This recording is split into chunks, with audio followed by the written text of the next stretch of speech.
Hey there, folks. It's Zach Elliott at Feel Free to Argue. Blew my first attempt at this. Cut off the top part of my head, actually, from like here on up, so at points my eyes are missing. Hope I can say things as well as I did the last time, because I think I put it pretty well. But there you go. That's lost.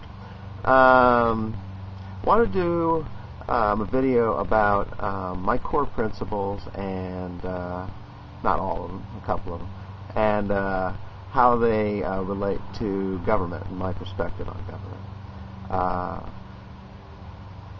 Being an atheist, I don't think it's possible to look around at the world and not see that a whole lot of how successful you are in your life has to do with where you were born, what country, to what people,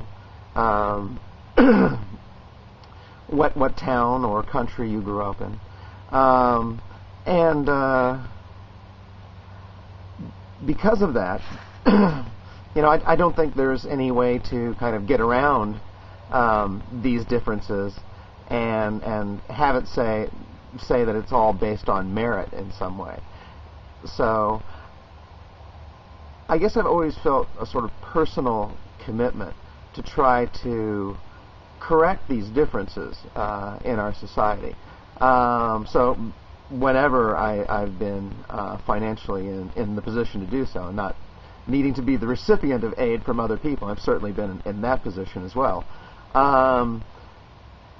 I've tried to help out the people in my sphere financially. I don't want any kind of accolades for this, because I think it's just a matter of correcting what I view as the inherent injustice of the world, and I just think it's the appropriate response morally to what I just see as mass inequity. And a lot of my friends joke about the Bank of Zach.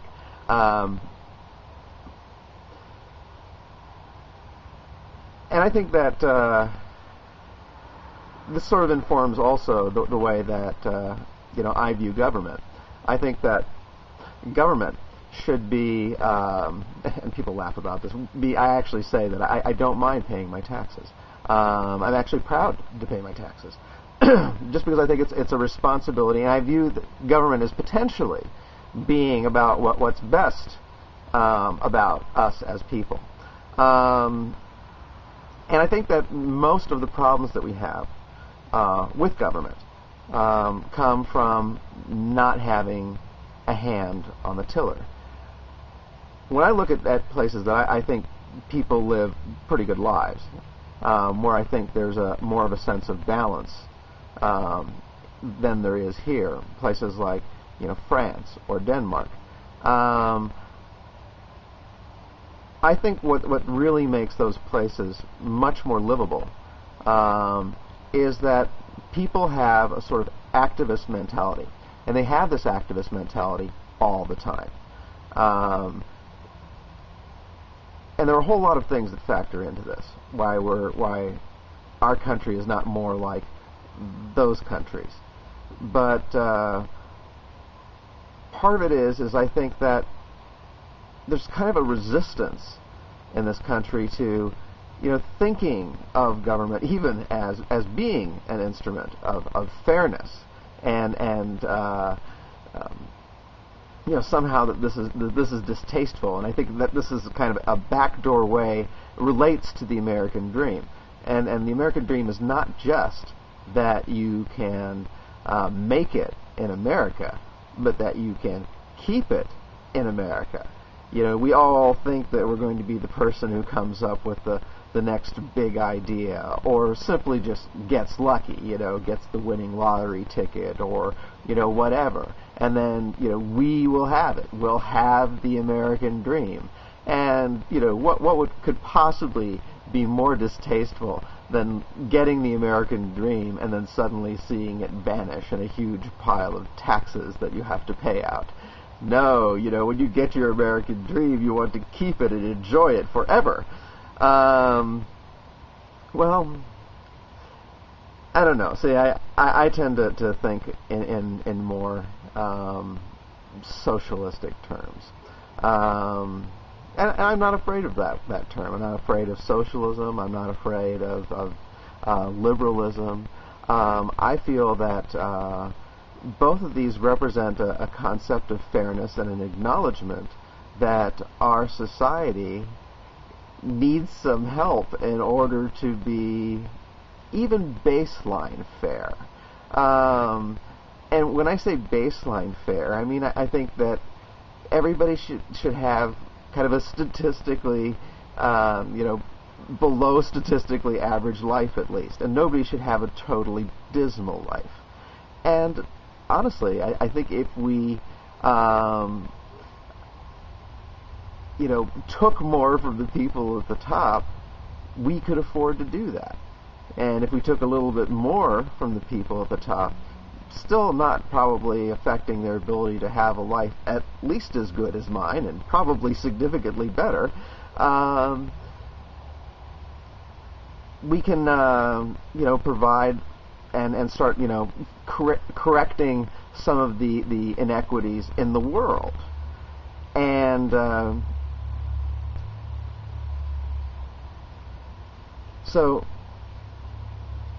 and I know, maybe this is naive. I mean, maybe it's naive to think that we can actually use government to create fairness. But I think, once again, going back to the whole idea of having a hand on the tiller, I do think a lot of our problems come from giving up on the system too easily, of not paying attention and not making our wishes known in a dramatic way that will not be able to be ignored by the people in Washington. So I would urge people not to get disheartened and to feel disenfranchised, because that's what they want. They want you to give up. And if you think that not participating is going to get anybody's attention, I don't think so. I think that means that the people who wield the power in this country will just turn around and say, great.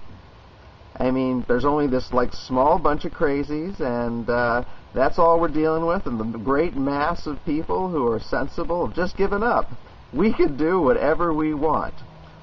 Because, it's not your hand on the tiller. Don't kid yourself that, somehow the boat will find its course again. No. Somebody else, somebody who wants government to do what they want, and isn't disenchanted or feeling disenfranchised, will just show up and take the country over. And that's exactly what's happened. It's exactly what's happened in the last, 8 years. So I think we can see that when we fail outrage tests, and we've failed many, many outrage tests at this point, when we fail outrage tests, when we don't get up in arms like they do in Denmark and in France, when things don't go their way, then things get worse. Things get worse. So I would urge everyone to get an activist mentality, and to really start thinking about things on a very simple level in terms of fairness, and trying to make government an instrument of fairness. That's all for now. This is Zach, and you can certainly feel free to argue.